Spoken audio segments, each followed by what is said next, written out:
እናቶች በደንብ ሴት ልጆቻቸውን ይድሩበታል። በወጣትነታቸው በልጅነታቸው ገዝተው በምትፈልጊ ሳይድ ታነጥፊያለሽ። ረዥም ዓመት ይቀመጣል። አንቺም ጣባ ሲሸጥ ካየሽ እናቶቻችን ሲደበድቡ ያለሽ አይደል?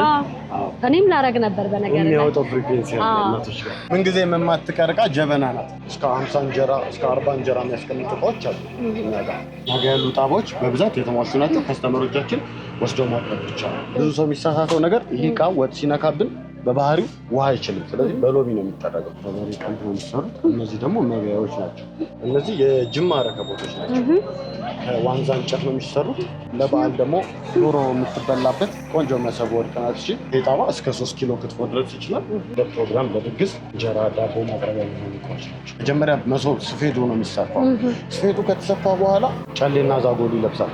ይህንን እቃ ለመስራት አንድ ሰው ከ2 እስከ 3 ቀን ይፈጅበታል። ከቀንድ ነው የሚሰሩት። የቀንድ ዋንጫ ይባላል።